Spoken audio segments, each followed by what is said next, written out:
Jadi teman-teman yang belum tahu terkait branding positif itu apa, coba yuk deket ke kita gitu, ke lembaga kita, buat kita coba sharing di sana nanti terkait kelembagaan tadi. Jadi kayak walaupun kita nggak hafal materi apa gimana, tapi kita bisa kayak lewat diimprovisasi gitu kali ya. Betul. Mungkin. Jadi di mana sosok pemimpin ini harus yang pertama harus perlu inklusif juga, di mana mereka atau seorang pemimpin harus melibatkan gitu semuanya terkait kegiatan ataupun itulah yang akan diselenggarakan ke depannya.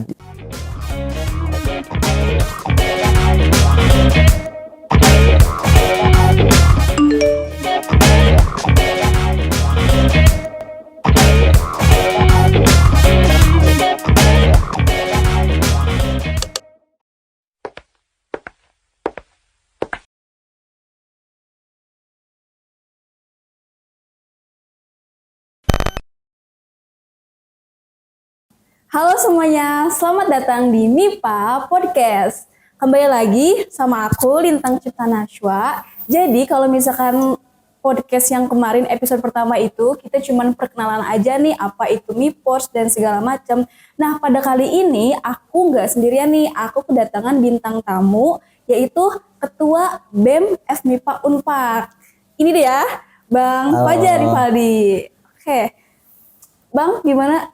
Sehat kabarnya? Sehat, alhamdulillah sehat. Oke. Jadi mungkin untuk kedepannya nih, aku kira-kira bakal tanya-tanya nih seputar organisasi yang ada di kampus. Kira-kira kalau misalkan kayak gitu nggak keberatan kan, Bang? Nggak, boleh. Oke.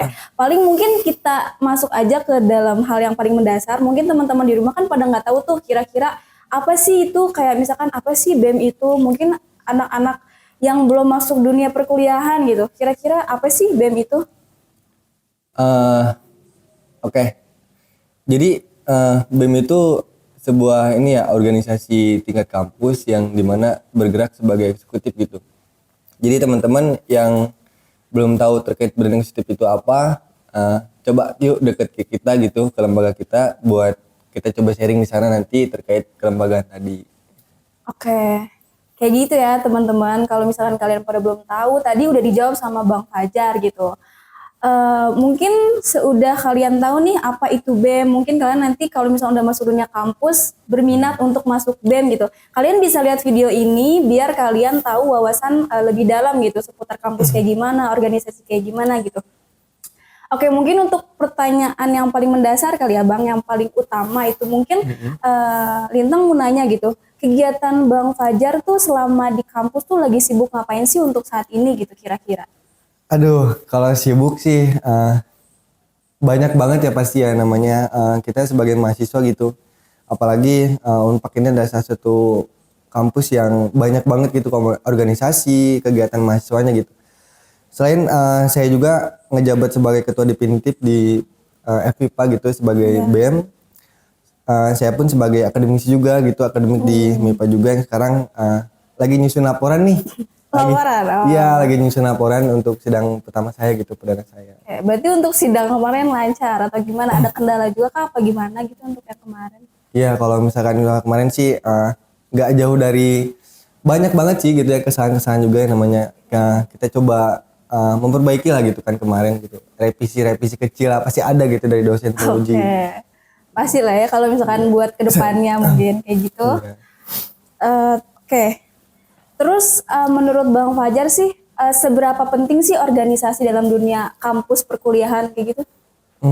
Kalau seberapa penting sih sebenarnya penting, kalau bagi diri saya sih penting gitu ya. Karena sebenarnya organisasi itu bakalan ngajarin kita nih untuk gimana kita nuangin apa yang kita bisa gitu. Kayak misalkan teman-teman punya bakat untuk berbicara gitu, ataupun teman-teman yang belum pernah berbicara di depan umum, ataupun teman-teman yang kesulitan untuk manajemen waktu segala macam. Nah, di organisasi ini atau yang lain lah di organisasi ini teman-teman bakalan coba belajar tuh di sana supaya teman-teman bisa coba improve segala macam untuk public speaking dan banyak hal yang kalian dapat tadi. Makanya seberapa penting organisasi tergantung dari setiap mahasiswanya itu sih, nggak penting atau enggak gitu. Oke. Tapi Bang kalau misalkan menurut aku pribadi sih memang dalam dunia organisasi itu penting banget ya buat apalagi kerja nanti gitu kan ya buat kedepannya gitu. Bang Fajar juga dulu gimana sih, pasti kayak gugup kah awal-awalnya gitu? Gugup pasti. saya juga awalnya orangnya nggak bisa gitu berbicara di depan umum, apalagi depan orang banyak gitu kan. Karena tadi yang satu pasti kita malu, pasti Ya. kurang pede lah ya gitu teman-teman. Dan disinilah gitu semenjak berorganisasi kita jadi belajar gitu untuk cara kita mengobrol dengan baik dengan Iya seseorang. Gitu. benar-benar. Terus kalau misalkan Bang Fajar cara ngatasin kegugupan itu sih gimana sih? Kayak misalkan lagi bicara depan umum nih kan pasti kayak aduh demam panggung gitu apa gimana kan itu kalau pasti tuh kayak gitu. Pasti ada itu. Kan bingung ya kayak gimana terus ngatasinnya gitu. Kalau misalkan Lintang dulu kan kayak awal-awal gimana sih cara ngomong tuh susah banget gitu. Nah kalau misalkan dari Bang Fajar sendiri ada nggak sih kayak tips buat berani di depan orang-orang banyak tuh buat bicara gitu biar gak gugup aja gitu. Jadi yang lebih penting sih teman-teman harus pede dulu nih apa yang mau kita sampaikan gitu. Intinya kalian jangan takut gitu untuk kalian menyampaikan depan orang gitu. Walaupun salah ya namanya kita coba belajar pasti ada aja gitu salahnya. Tapi teman-teman jangan takut gitu. Ya tetap pede aja gitu sebenarnya walaupun ada salahnya juga gitu nanti. Jadi tetap pede nih tipsnya buat teman-teman sekalian yang kalau misalkan emang kalian mau berani buat bicara gitu kalian harus pede aja gitu tadi kayak kata tips dari Bang Fajar kayak gitu ya betul ya Bang Ya, Fajar. betul.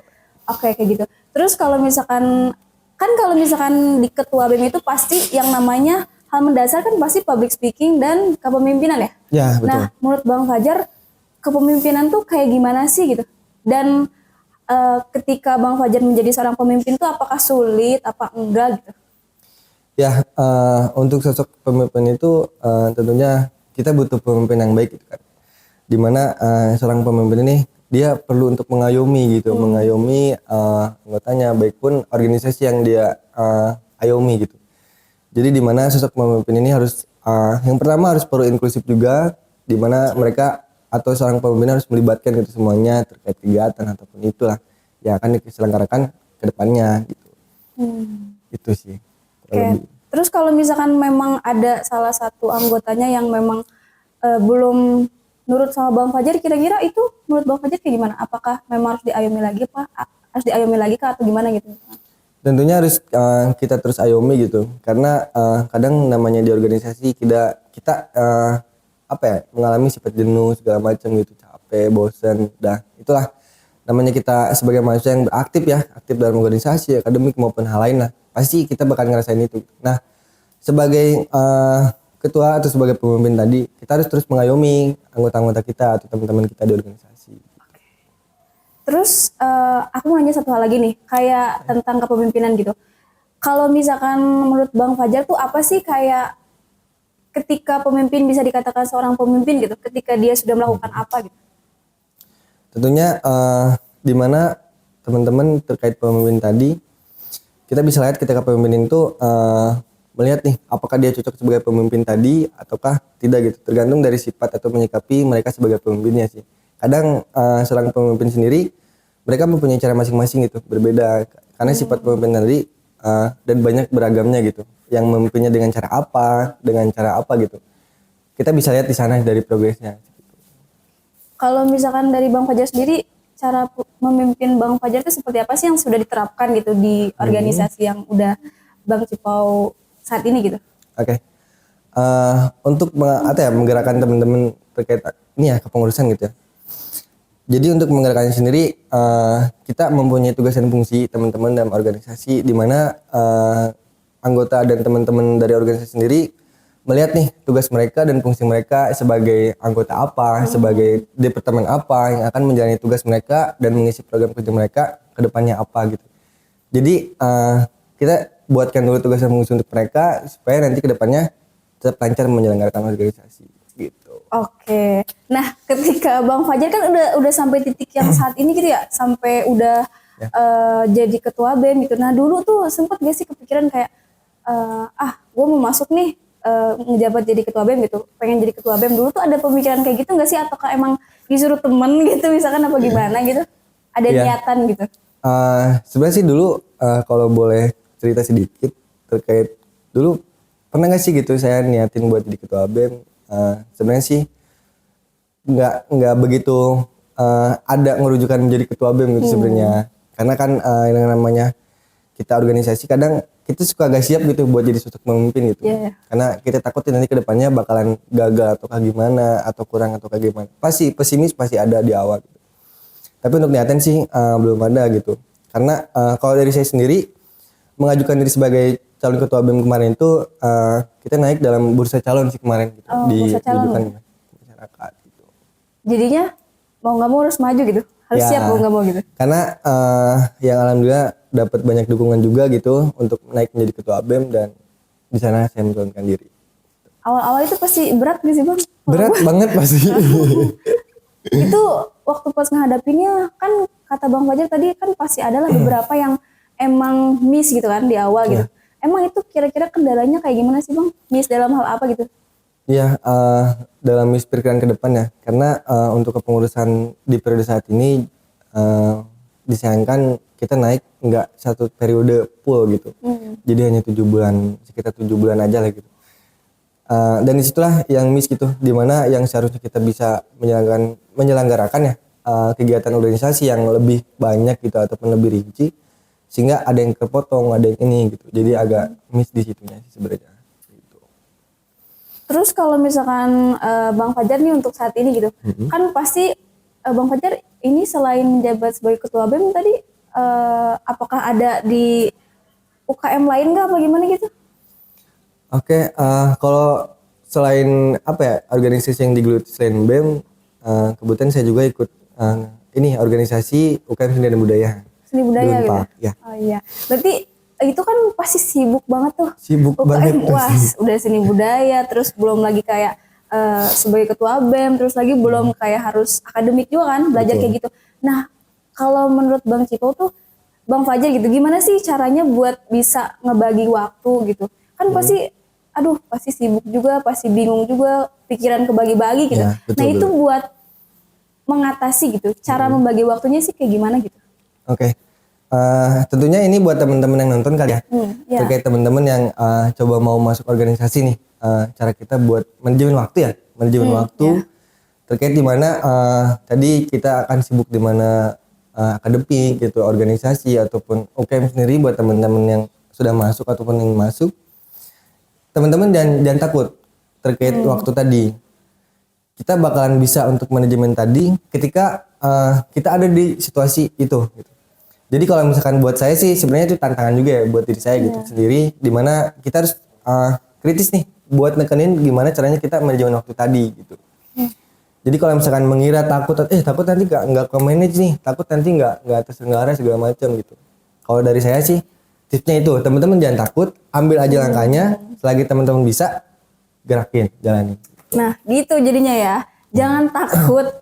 Terus emang Bang Fajar pernah gak sih kayak satu titik di mana kayak, aduh harus kesini gitu. Dalam satu waktu yang bersamaan itu kan pasti, wah susah banget kan kayak Betul. gitu. Pernah Sering gak sih kayak gitu? Sering kayak gitu. Tapi karena saya nggak pernah mikir takut ya tadi ya. Jadi karena misalkan di BEM nih ada beberapa kegiatan yang harus dihadiri atau segala macam gitu. Karena saya punya kawan-kawan saya di kepengurusan, kawan-kawan saya bisa mewakilkan saya gitu. Ketika saya ada kesibukan di luar.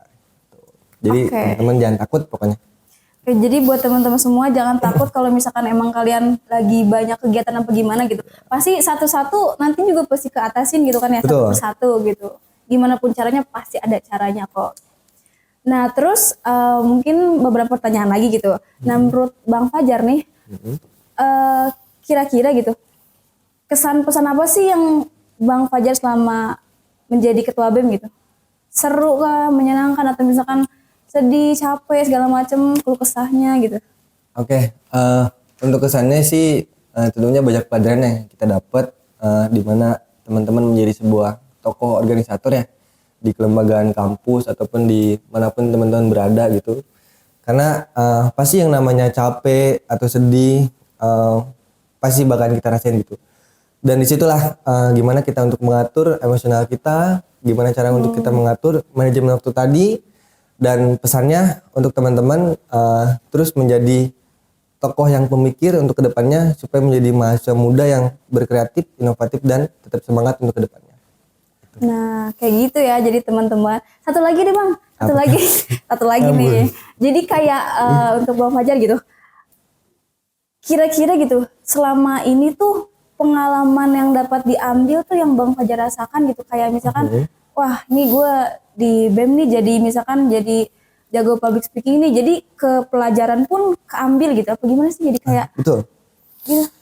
Ya, contohnya kayak di BEM kita diajarin atau di organisasi sendiri kita diajarkan public speaking segala macam gitu. Tentunya itu juga salah satu benefit ya buat diri kita secara individu atau pribadi yang tadinya gak bisa ngomong gitu, yang tadinya takut segala macam, malu, akhirnya itu menjadi salah satu apa ya, keuntungan lah buat diri kita sendiri supaya nanti dalam kelas ketika teman-teman presentasi segala macam kita lebih tahu gitu, kita lebih bisa untuk menyampaikan karena kita mempunyai beberapa step kayak apa ya, menyampaikan dari latar belakangnya dulu untuk menjelaskan terkait latar belakangnya, lalu isinya, setelah itu kesimpulannya gitu. Bahkan teman-teman ketika udah bisa gitu, teman-teman gak usah lagi tuh pakai slide PPT segala macam gitu. Jadi itu salah satu keuntungan juga buat teman-teman gitu. Jadi kayak walaupun kita nggak hafal materi apa gimana gitu, tapi kita bisa kayak lewat diimprovisasi gitu kali ya. Betul, Mungkin. betul. Masuk gitu juga. Oke, mungkin untuk pertanyaannya kita udah mungkinnya Bang Fajar sampai sini aja.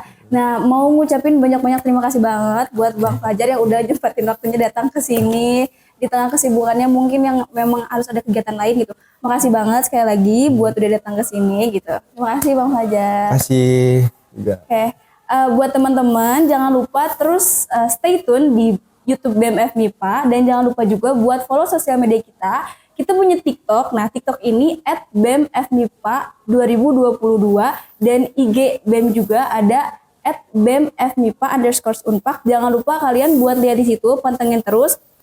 Terus juga nanti kita bakal ada kayak Q&A ke depannya atau mungkin kayak kuis-kuis yang akan datang kayak gitu. Terus juga kalian mungkin bakal ada hadiah-hadiah menarik nih buat kalian yang kalau misalkan bisa jawab, kalian mungkin pantengin terus buat YouTube-nya ini. Mau YouTube yang pertama yang perkenalan, terus episode sekarang yang bersama Bang Fajar, terus juga buat episode-episode kedepannya. Jangan lupa pokoknya pantengin terus, stay tune di YouTube BEM FMIPA ini. Jangan lupa buat like, comment, dan subscribe sebanyak-banyaknya. Terus juga share ke teman-teman kalian sebanyak-banyaknya. Kayak mungkin aku pamit undur diri. Dadah.